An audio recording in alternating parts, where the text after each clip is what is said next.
இன்றைய முக்கிய செய்திகள். விஜய் அரசு அதிரடி, அடுத்து யார் கைது?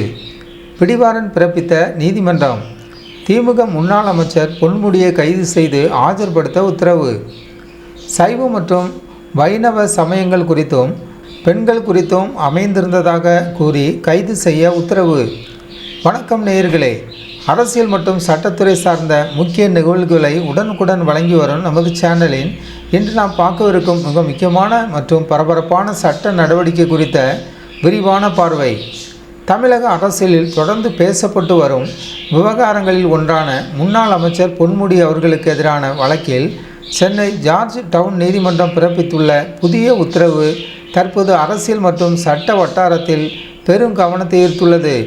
இந்த வழக்கில் இதுவரை என்ன நடந்தது, நீதிமன்றத்தின் தற்போதைய உத்தரவுக்கான பின்னணி என்ன என்பது குறித்து விரிவாக பார்க்கலாம். கடந்த 2025ஆம் ஆண்டு ஏப்ரல் மாதம் சென்னையில் நடைபெற்ற ஒரு பொது நிகழ்ச்சியில் முன்னாள் அமைச்சர் பொன்முடி அவர்கள் கலந்து கொண்டு உரையாற்றினார். அந்த நிகழ்ச்சியில் அவர் பேசிய சில கருத்துக்கள் சைவ மற்றும் வைணவ சமயங்கள் குறித்தும் பெண்கள் குறித்தும் அமைந்திருந்ததாக கூறி பல்வேறு தரப்பினரிடமிருந்து கடுமையான எதிர்ப்புகள் எழுந்தன. இந்த விவகாரம் பொது வெளியில் பெரும் விவாத பொருளாக மாறியது குறிப்பிடத்தக்கது. சட்ட போராட்டம் மற்றும் நீதிமன்ற வழக்கு. இந்த பேச்சு மத உணர்வுகளை புண்படுத்தும் வகையில் இருப்பதாகவும் மத ரீதியாக வெறுப்புணர்வை ஏற்படுத்துவதாகவும் குற்றம் சாட்டி சென்னை மாநகராட்சி கவுன்சிலரான உமா ஆனந்தன் அவர்கள் சென்னை ஜார்ஜ் டவுன் நீதிமன்றத்தில் உள்ள எம்பி மற்றும் எம்எல்ஏக்கள் மீதான வழக்குகளை விசாரிக்கும் சிறப்பு நீதிமன்றத்தில் ஒரு தனிநபர் புகாரை தாக்கல் செய்தார். இந்த வழக்கின் மீது ஆரம்பகட்ட விசாரணைகள் நடைபெற்ற நிலையில் தன் மீதான வழக்கை ரத்து செய்ய கோரி பொன்முடி தரப்பில் சென்னை உயர்நீதிமன்றத்தில் மனு தாக்கல் செய்யப்பட்டது. ஆனால் அந்த மனுவை விசாரித்த சென்னை உயர்நீதிமன்றம் கடந்த ஜூலை 2ஆம் தேதி பொன்முடியின் மனுவை தள்ளுபடி செய்து உத்தரவிட்டது. தற்போதைய நீதிமன்ற உத்தரவு. இந்த சூழலில்தான் ஜார்ஜ் டவுன் நீதிமன்றத்தில் நீதிபதி சுந்தரபாண்டியன் அவர்கள் முன்னிலையில் இந்த வழக்கு மீண்டும் விசாரணைக்கு வந்தது. வழக்கு விசாரணைக்கு வந்தபோது முன்னாள் அமைச்சர் பொன்முடி அவர்கள் நேரில் ஆஜராவதிலிருந்து விலக்கு அளிக்க கோரி அவரது தரப்பில் ஒரு மனு தாக்கல் செய்யப்பட்டது.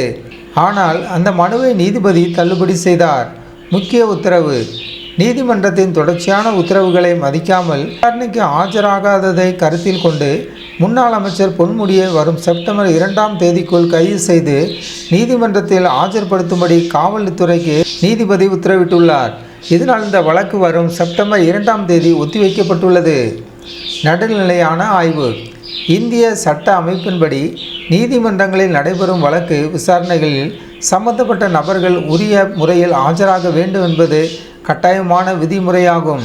தொடர்ச்சியான தவிர்த்தல் காரணமாகவே இந்த வாரண்ட் பிறப்பிக்கப்பட்டுள்ளதாக சட்ட வல்லுநர்கள் தெரிவிக்கின்றனர். இந்த வழக்கின் அடுத்த கட்ட நகர்வுகள் என்னவாக இருக்கும், செப்டம்பர் 2ஆம் தேதி நீதிமன்றத்தில் என்னென்ன வாதங்கள் முன்வைக்கப்படும் என்பதை நமது சேனல் தொடர்ந்து கண்காணித்து உங்களுக்கு உடனுக்குடன் வழங்கும். இந்த செய்தி குறித்த உங்கள் கருத்துக்களை கமெண்ட் பகுதியில் பதிவிடுங்கள். மேலும் பல நம்பகமான தகவலுக்கு நமது சேனலை லைக் செய்து ஷேர் செய்து சப்ஸ்கிரைப் செய்யுங்கள்.